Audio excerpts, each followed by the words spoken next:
This is Don Kryptonium, and before we unwrap all the drama surrounding the Prop 72, the accusations, the personal interests, make sure you like this video and comment. For example, what do you like the most about Don Kryptonium?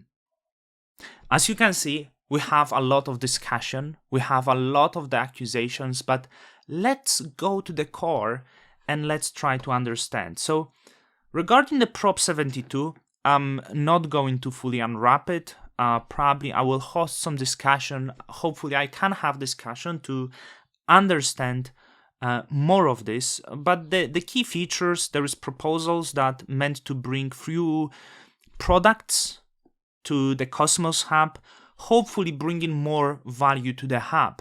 So liquid staking, DeFi, maybe Cosmos, smart contract platform, and those would be consumer chains, so they would actually leverage the interchain security, bringing more value to the Cosmos Hub.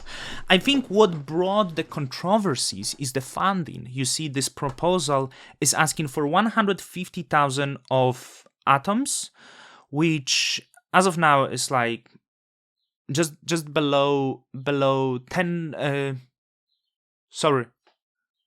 million, around $1 million, slightly more, around, yeah, just below. And this is 15% of the community pool, and big part of the community is questioning that with the arguments that there is already consumer chains being developed that will bring liquid staking. There's some witch hunting and stuff like this. So I'm not going to fully unwrap it. I think if you go to SG1 Telegram, you can see discussion with Jelena. And so Jelena, I'm sorry. I hope I pronounce your name in the correct way. I'm trying my best. It's secondary though, and you could have a lot of discussion. So Jelena went and engaged in the discussion, which was pretty good. Like, was unwrapping all the layers of the proposal, which many people were like, hey, this proposal doesn't contain all of that information, would be helpful to have it.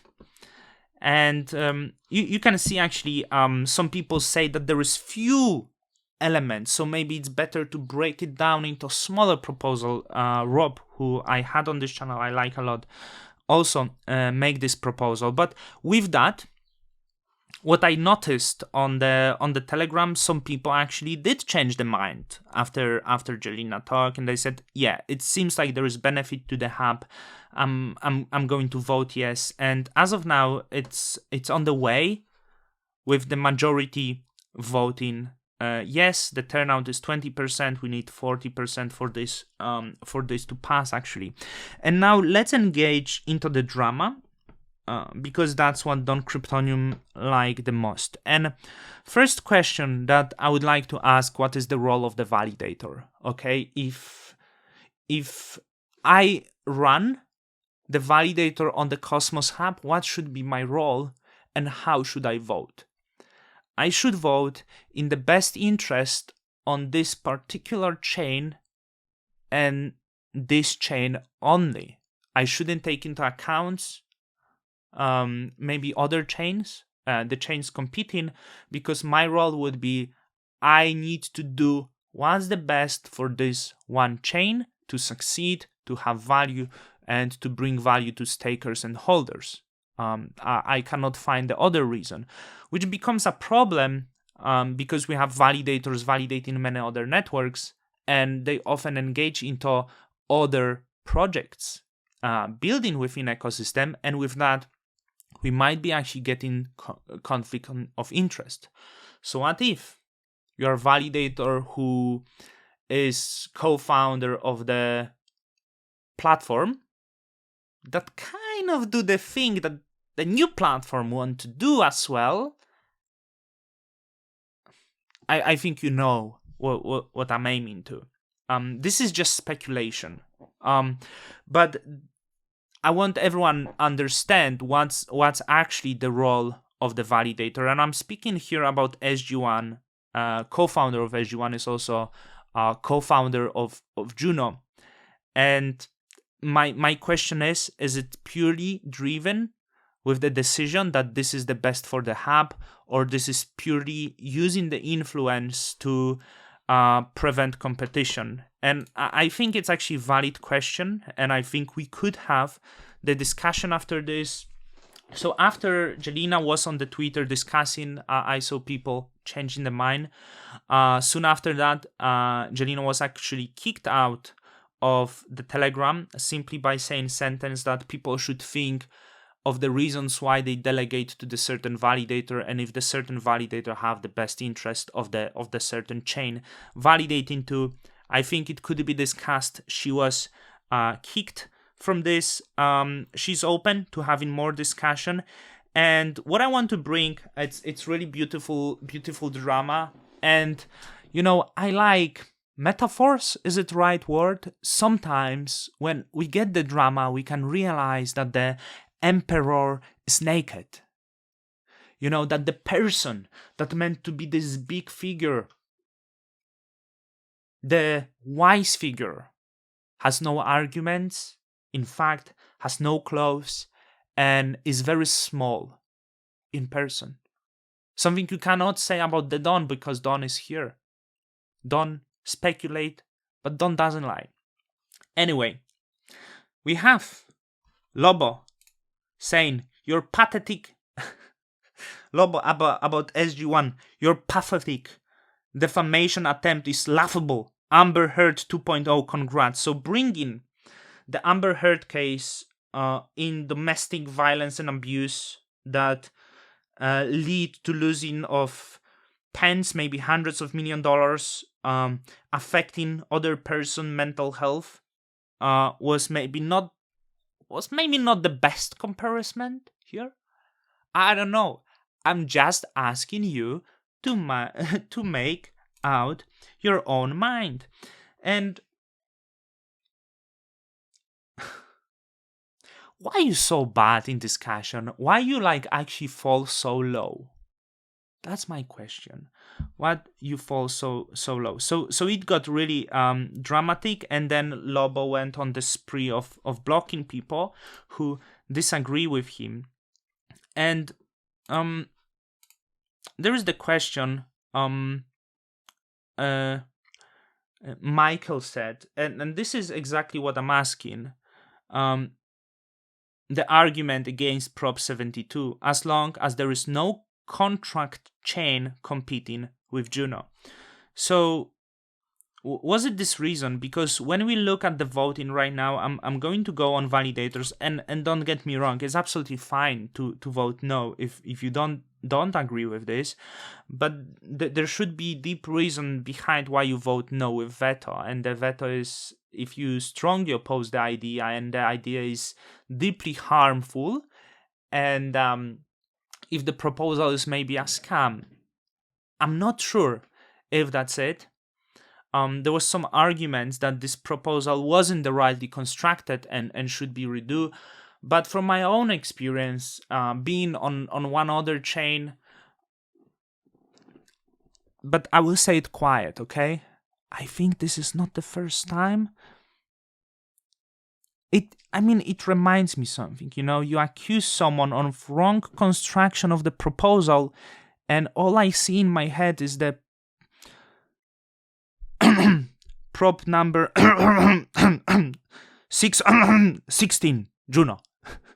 I'm sorry for bringing this up, but once again, look in the mirror.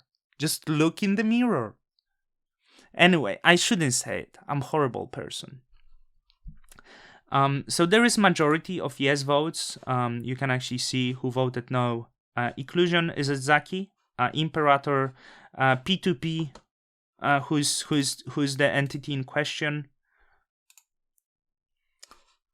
No votes, few of them no with veto, and few votes of abstain. And I do think if there is conflict of interest, maybe the validator should abstain. That would be that would be probably quite fair. So at the end, I would like to go to Imperator. He did extensive post and he voted yes. I hope to host discussion around this. I still didn't make up my mind how I'm going to vote. I want to make sure that this prop do really bring the value to the hub, and that is not simply trying to liquidate the community pool. I understand the concerns. Cosmos have very little community pool, which is quite concerning, but maybe it will be able to live by its own. So Imperator says it's been a long time since we've seen spicy debates on Cosmos, right? Prop 72 came out earlier today, blah blah blah. First of all, before reading this thread, see other read full proposal, sorry. SG1 voted no. No. SG1 voted no with veto. Reasons: lacks of details of how the funds are spent. As I said, not the first prop that lacks of details. Amount to important 15% of current community pool. I understand, but we cannot do much about community pool being small. Which projects would receive payment? Robstack is oriented as no. Liquid staking protocols are already coming soon, which yes. Quicksilver Zone, Strakeside, those projects never ask for funds from the community pool. Golden Ratio staking raised several important questions as well. Jelena answers to SG1 concerns. Only 50,000 out of the initial 150,000 are committed to P2P. The other 2/3 will go back to the community pool if no other projects come to launch the consumer chains or smart contract platforms. So this another 100k of atoms is something like a bootstrapping for developers to create the smart contract platforms on the hub, or other consumer chains, which could be viewed as this key of the compensation component. Zaki Manyan explains that Prop 72 is way to improve atom tokenomics. Yeah, the interchain security would probably improve. And Jack also thinks that this initial investment is essential to attract projects and encourage them to use interchain security. So P2P validator introduced Neutron, and probably you should go to this page. Is fresh. Is just so fresh. Of course, using the same kind of like stock images as every single Cosmos protocol. Can we do something nicer, please? Can we stop using the planets? I understand with Cosmos. Maybe no. Maybe it's a good idea. I don't know. So they aim to build CosmWasm permissionless contract secured by the hub. Okay, I'm rambling for 30 minutes now. And this is competition to Juno. Permissionless smart contract secured by the hub, which gives kind of maybe, I don't know. I want to explore if this sort of smart contract could bring more, could take away the governance from community and give more freedom to this permissionless nature of the chain. Because my concern with Juno, for example, always was, and that's why I would like to see competition, that the community has so much power. You know, and you could maybe see that it's very difficult to discuss with Juno community. I've been on the Discord, and oh boy, they do not like me there. They do not. So if Prop 72 passes, Neutron will launch as consumer chain using interchain security. So more people voting yes, but yeah, then Neutron is the main thing. Cryptocito. The dream of the interchain communication to different blockchain is about to come true with the Prop 72. Tendermint Timmy also voting no. So I think the Rob had the interesting point that if we actually going to relocate these funds now, it's not that these projects are going coming very soon. It might take a year or two. And the valid question would be if within this time we are going to have maybe already many chains doing these exact things, because it's quite late development, I think. And I would see maybe similar reasoning like building Crescent when the osmosis was there, right? Like it's already here building, you start now, you will be late, there will be already this product. So this discussion is really valid. I want to invite Jelena, Michael, I'm not sure how Michael is involved, Jack Zampolin, like really anyone. I want to talk, I want to learn about you, who you are, about your thinking, about the funds, because this is a lot of money for many people, including me. So maybe do you have personal benefits in this? I don't really know, but I love to learn about what you have to prop here. But remember about the roles of validators and the validators on the hub. The only one interest of the validator should be being the best for the hub. And the same question would be to P2P. Is your interest the best for the hub and for any other validator? And I hope we move with this a little bit forward. And with this positive accent, this horrible smearing campaign, the Dawn Kryptonium is out.